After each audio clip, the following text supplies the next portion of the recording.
What's up, everybody? Welcome to the We Are ND Nation podcast, season 6, episode 8. I am Evan J. Thomas. With me always is the one and only Dennis Stover. This episode, we recap Notre Dame's 28-7 victory over Boise State Broncos. Irish's offense was good, and the defense only gave up 7 points. That is a total of 20 points in 2 games. They're kind of turning the what do they turning the corner, as I said. We also have other games to watch. Our idiot of the week is back, so we're going to be each picking one, and then our game predictions and whatnot. So, Dennis, what's up with you? How are you doing? What did you take out of that game on Saturday? I missed most of the first half because I was out, but I did get to catch here and there.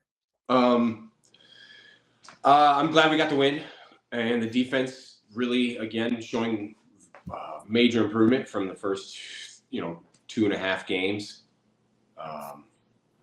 Like you said, I think it's 50 points in 3 games, which is really great. The yardage still could be down a little bit. The one thing you could say, and it's really not necessarily a knock, but the Irish left 14 points on the field. They did.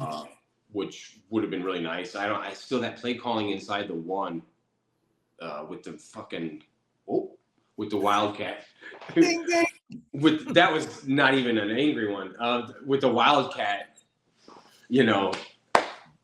that was not good play calling, and they got stuffed, and the false start, and then they got stuffed, and then we just missed him that one. Over the middle. It was fourth and long too, and he just missed him. CJ Carr, but I'll take it because we haven't seen many of those, and if he's only going to miss by that much, and we don't see many of them, then he's allowed to have an overthrow because the kid is still awesome. Entering that game, he was number 2 in the country in QBR.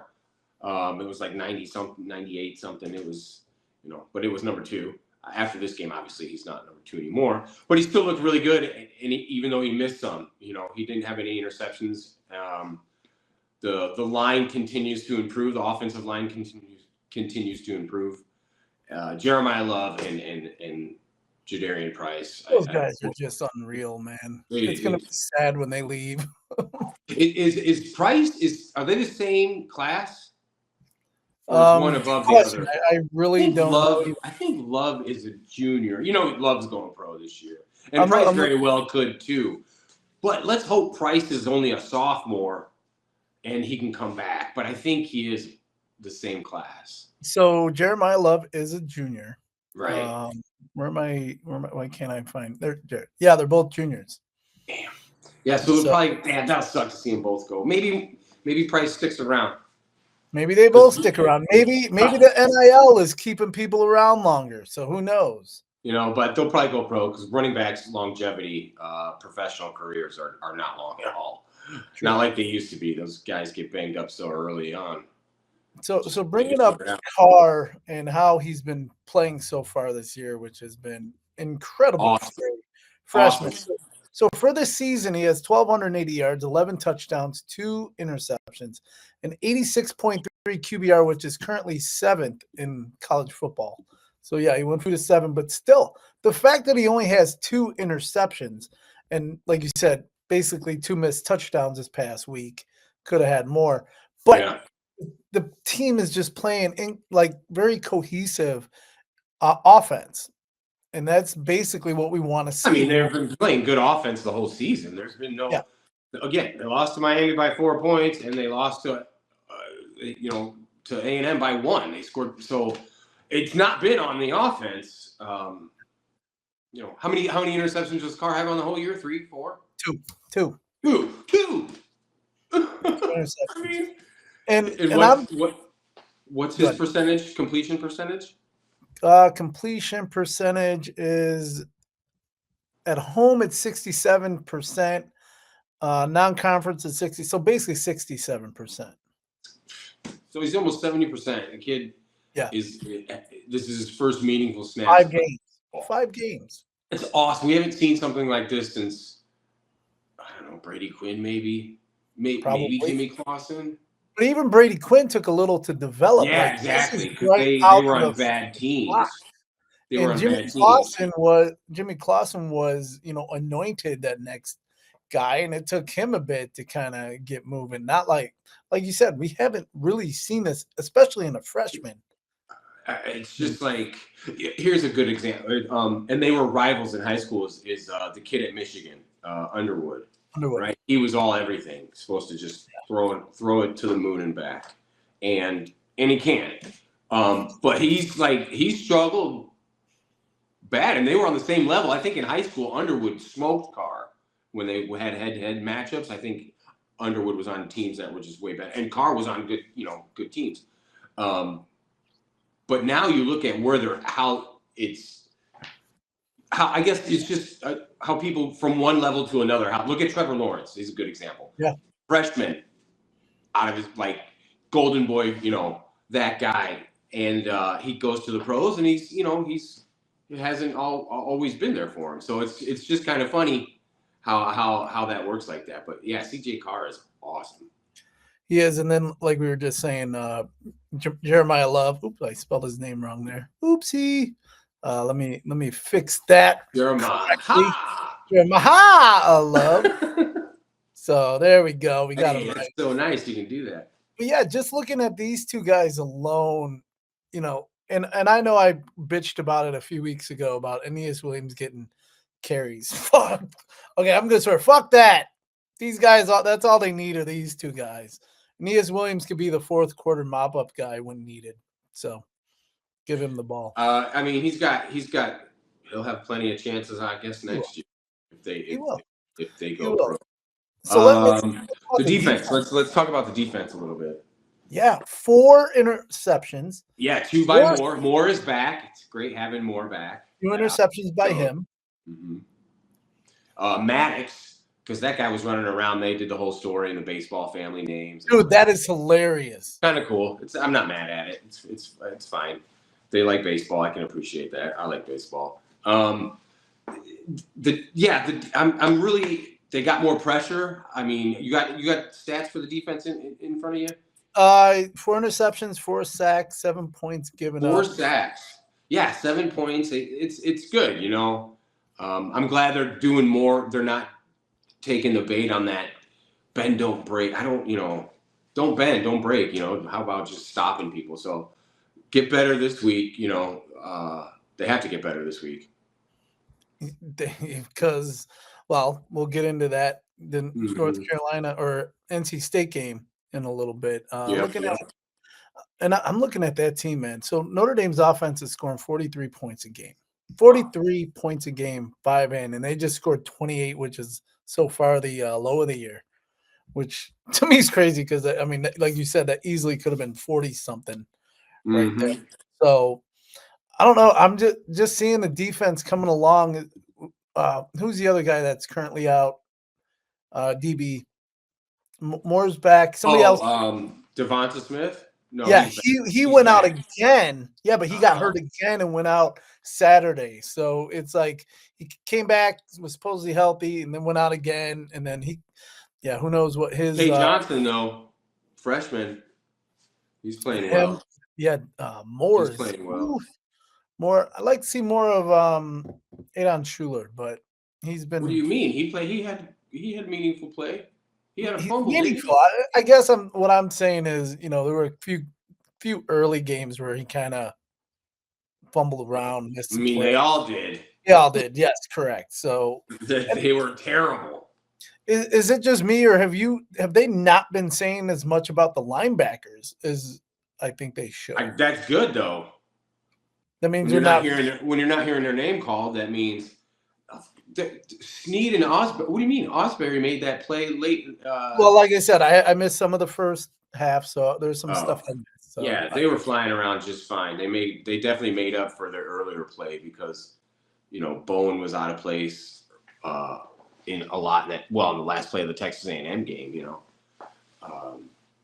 They're definitely playing a lot better, and I think they're rotating defensive linemen in a lot more and getting some of those bigger cats in there. Rubio.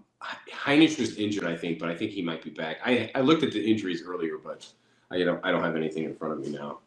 So one thing I saw, Greathouse was out. Jadarian Oh yeah. to me has just come out of, I wouldn't say came out of nowhere, but he is so What do you like mean Great House is out? He's he was injured. out last week, wasn't he? No, he Was he, played. He had a catch. was he out this week? I thought I saw something where he's out, Oh, like a I game or can't- something. But Faison has like yeah, totally Faison is awesome. unbelievable. And then Malachi Fields, man, you talk about a guy that they got in the He's transfer huge. He's like portal. 6'4", 2 something. Dude is gigantic. Yeah, And he yeah, 4 runs. catches, 44 yards, 1 touchdown. But yeah, man. I mean, there could have been a lot more. Malachi, was it Malachi that missed the dive in the end zone? Yeah, but that wasn't on him. Carr overthrew No, him. yeah, it was He overthrown beat by that about guy. 2 feet. He beat that guy by 4 or 5 yards, man. Easily, because there was nobody even in the picture when he He didn't dove. even. And he laid out for it, and he still was this far away. If So Carr would just he wouldn't put it in there. you were mentioning earlier about the Heisman thing. So CJ Oh, Carr, Jeremiah yeah, Love. you gotta really.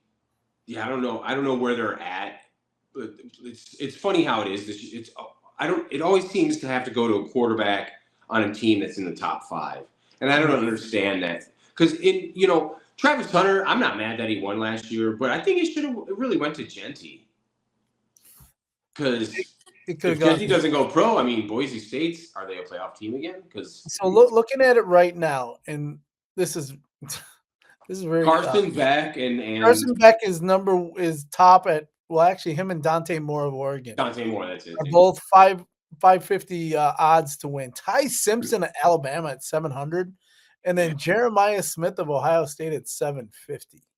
I guess they're winning. I don't know. They're winning the games you have to play. I mean, if you base it on the criteria, you have to be on a top 5 team. Then I guess my vote is Carson Beck. Yeah, I still don't get it, man. It's. I've always viewed it as, yeah, they should. Well, no, you even take out the equation of being on a huge team, right? On a top 5 team. Like, why does that matter? It should be the best player in the country, the most important player. If you removed them from that team, they're completely they wouldn't be anything. I mean, obviously, it makes the team better if they're good. But what you're kind of saying is like maybe like a defensive player who is huge standout, who might have 11, 12 sacks this year, and his team doesn't do shit. Yeah, like I'm not, and call me a homer and stuff, but Manti Te'o should have won the Heisman. Mm-hmm. He really should have. I'm sorry, Johnny Manziel. You beat Alabama, and it was a fantastic game. But that's it, dude. And we played Alabama, and I know we got pasted. That's not what it's about, right? Because you look at Manti Te'o won every other award. I mean, he won the Maxwell Award, which is usually always given to a quarterback. It's just banana. Anyway, yeah. So that's, and yeah, going on got to be a top 5 team. Notre Dame finished that season number 1. Any other time in history, he would have won a Heisman. He would have. Yeah. And just looking at the names, it's just I don't like what it's become, what they're voting it on. I think for my money, if I were to put anything down on any Heisman, current favorite would be Dante Moore, because he's already beaten Penn State at Penn State. He's got Indiana this coming weekend at home, undefeated. It's like, yeah, dude's got some, and I'm gonna throw the word out there that we hate hearing, moxie. Love that word. You love it. You do. All right, you're so happy you got to say it. I heard it today on like 7 times on Pat McAfee's show, and I have to drop that word at some point. So bad. So speaking of other games this week. Okay, so we're moving on from Boise State. It was a good game. Yeah, it was a good game. I want to say one thing about Coach Free is I love that he doesn't make excuses, and he seems angry up there and stuff. Like he's not satisfied, and I really can appreciate that, because you got all these other coaches. This is a good segue into next week. You got all these other coaches belly aching about travel, and we can't play at this time slot because we're here, and they're there. And the Big Ten is beating its chest, before the game. We're the conference of the whole country, blah, blah, blah, blah, blah. And Notre Dame, I've read an article today, Notre Dame, when it's all said and done, will have traveled 1,000 more miles than Penn State will have traveled. So Jimmy Franklin, I'm sorry, but you can't cry about it. And Muppet Riley, that's his whole thing. That's his biggest thing. He just loves to. He'll cry if the wind is blowing a certain way, that guy. I mean, honestly. On the wind. So we'll get into our other games to watch. I want to kind of bring up this whole Penn State, Texas, and Clemson just totally dropping out of the top 25. Dropping out. I'm not sure. They were all top 5 teams, right? They were, yeah. Texas was 1. Penn State, I think, might have been 5. 2 or 3, yeah. And Clemson was right there, too. Clemson was 4 or 5, right. Yeah, last week somebody said something about a trap game. Yeah, man. So we're going to talk about, you want to do that now? Or reveal it, or at the end of the show? We might as well do it now. Let's do it now. All right. Idiot of the week. Our idiots of the week. We haven't done this all year yet, and I don't know why we missed doing this because this is actually, to me, a fun segment. My idiot of the week, I'm going to pick this one early. So it's the Arizona Cardinals running back Amari Dermercado, who did the little he did fumble, Jack Powers, who thought he had a touchdown after a 70-yard run, and at the half-yard line decided to let the ball go into the end zone for a touchback at a 21-6 game at the time. Would have put him up 28-6. Unfortunately, then the tide turned and it went the other way, and it ended up the Cardinals lost by 1 point. Think about that. You do that stupid fumble. You hold that ball, you get into the end zone, you hand it even if you just spike it once you get in there. That's what I would do, but that's whatever. But you don't. And there was another one the week before, and I forgot who did it too. Same thing. What are these guys thinking when they run into the end zone? It's like, just spike the ball. Stop doing this half drop right before the goal line. It makes 0 sense. So my idiot of the week, there it is. My idiot of the week is me. For it was Evan saying Penn State was gonna, could be a letdown game, and it certainly was, because they lost. And I'm pretty sure my exact words were like, "There's no way they can lose that game," and they fucking lost. Oh shit! I got 2 this week, and they lost. Yeah, so you're adding them in there now, man. No, I don't want to. It's fun. Because I'm not angry. Yeah, I know you're not angry, but it was just funny because so I got egg on my face, so I'll happily take it. See, I dare anybody else on any other podcast to call out. So here it is. I got number 16 Vandy at Alabama, number 3 Miami at 18 Florida State. But you're just rubbing it in. But then 7 Penn State's at UCLA, even though UCLA is kind of reeling. This is where I love it. Hold on. That might be a little trap game for them. I don't know if anybody has looked to the schedule this week, but not as big as last week, that's for sure. Evan, that man. Right. I was like, that's not going to happen. I said that, man. I own up to it, dog. You did, and I really appreciate you doing that. I would own up to it too if I did that. But yeah, I had something in my mind for that game. I'm like, I don't see them doing well for some reason. I almost put on this baseball hat that I have. I almost put ULA for UCLA just to Yeah, I'm glad you didn't do that, because then you would have definitely been idiot of the week. So there's our idiots of the week. That's always, like I said, it's a fun segment. Fun. It just is. Games to watch this week. There are big week. There's another lot of games this week. I got 4 of them on my list.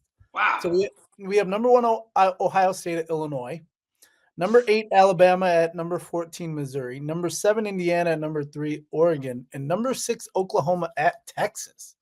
Man. Even though Texas isn't ranked, obviously they were. It's the Red River rivalry, so exactly. But holy cow, there's 4 games right there that are. Illinois. It's at Illinois. At Illinois. That could be the trap game. Yeah, there you go. That one for sure could be a trap game.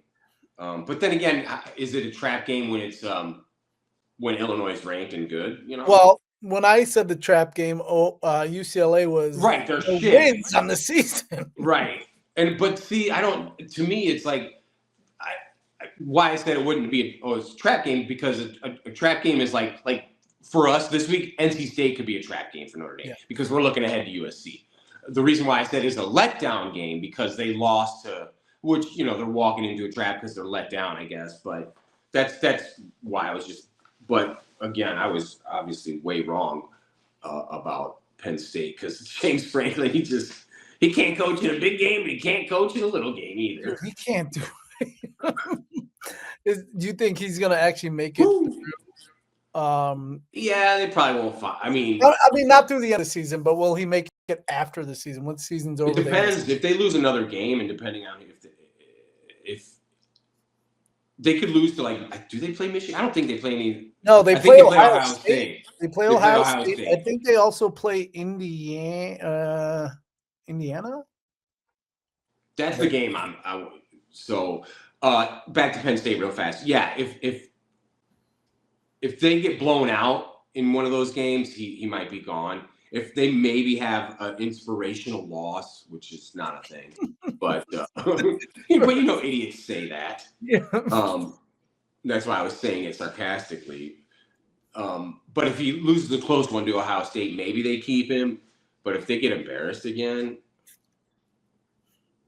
it might be time. The writing might be on the wall. Yeah. Old Jimmy Frank's time might be up soon. Let's see. Luckily for Penn State, they have Northwestern at home, so that should be a win. Oh yeah, that's right. So they're at Iowa next week, then at Ohio State, then at home against Indiana. They're at Ohio State, man. Ohio State. They might smoke them. And then at home against Michigan State. I'm sorry, at Michigan State, then at home against Nebraska, and then at Rutgers. So there's a possibility of 3 potential losses. 4 losses, maybe. So who knows? We could have had a top 5 Penn State be out and have 5-6 losses by the end of the season, which would I think.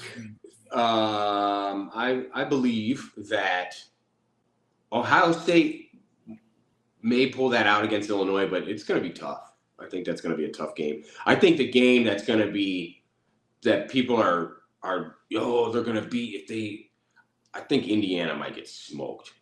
Think so? Yeah. They're going to Eugene. Yeah. And that Oregon team I think that Oregon team might be better than the last year's Oregon team. Mm-hmm. Honestly, because that Oregon team, I laughed at. And you know how I feel about Oregon. I think they're just a made Nike. Here you go. But this year's team with Dante, I don't know what it is. They might be the number 1 team in the country. It's still hard to go against Ohio State right now, but. Well, we'll see how Ohio State plays in the next. I think Oregon, and there's something about Dan Lanning where he gets that team to play up. They don't seem. I don't know. He's kind of like Marcus Freeman in the sense of they feed off of him, and he gets that team ready to go. And I think he's going to use all this stuff and use the Signetti sound bites, and I think he's going to hand him a pack of cigarettes at the end of the game. He's got it. Are we ready to do our NC State predictions? Let's get into what's going on this weekend. Obviously, Notre Dame's at home against 4-2 NC State. 2:30 Central game time. Let me look at the spread so I have it right. 2:30. Let's hope there's no bad weather. Lisa Kelly, thanks again for doing the show last week, Lisa. She had a cool article that I read this morning about the weather in NC State and is there a curse on this game, which I thought was funny because there has been 2 monsoons that we played NC State on, and hopefully it'll be okay weather this weekend in South Bend for the game. So hopefully we got good weather. Notre Dame is a 22.5 point favorite. Over under is 59.5. What's NC State's record? Are they 4-2? 4-2. Wow. And looking at I'm looking up some of the stats of the quarterback. 6'6" sophomore CJ Bailey, 1,660 yards, 13 touchdowns, 4 interceptions, 81 QBR. He's Wow. 15th in the country. That's really Then you're good. going to hear a lot of this guy, Hollywood Smothers. Man, he's got the best name in college football. Hollywood Smothers. It's amazing.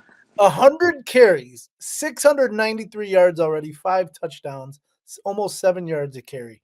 That dude, this team puts up numbers in terms of yards, but in points per game, I'm not seeing as much from them that way. They are, though, defense giving up over 33 and a half points per game, 282 passing yards per game, and 165 rushing yards per game. So it sits Wow. right Okay. in the hand for So Notre we could Dame. spread them. So this could be like in our Kansas game, like where there was all the All the hype. and then so let's hope that it is at Notre Dame Stadium. So let's hope there's not rain and bad weather again, and 2, let's hope the ghosts of Notre Dame Stadium don't make them play lame and down to their talent, because it sounds like they should handle them pretty well.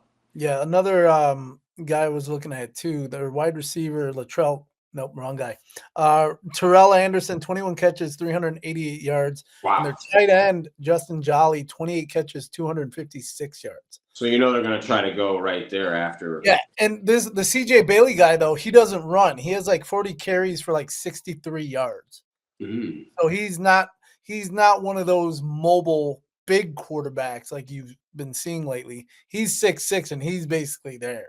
Wow. So it seems like if he's running, it's basically just to kind of get out of the grasp of somebody and then get sacked. So that seems okay. So then I hope so then defense, let's generate some rush then, more than we have maybe. Yep. And that way he can't get to that wide receiver and tight end combo. And if they're rushing the ball, the run defense is definitely playing a lot better, because a lot of the rushing yards they gave up last week was just Matt, doing the whole running around and trying to get open. Yeah, Madsen, he wasn't. That running offense last week sucked. Yeah, they did stop that, because I guess they had some good backs, but they were able to stop them. So defense, I think that'll be the keys to the game, and I think Notre Dame should just have the pedal to the metal and throttle them on offense. Do you have a score prediction for this game? God. I know you hate doing this, but it's just how about, I think NC State will get 10 to 13 points. Man, I'm feeling okay about this. I will say this, though. This going back to, we kind of touched it earlier. Let's hope they're not looking ahead to spoiled children. True. Because that could factor in a lot. So I'll go 13, NC State 13, Notre Dame. I think Carr's going to be back on point, so let's go 42.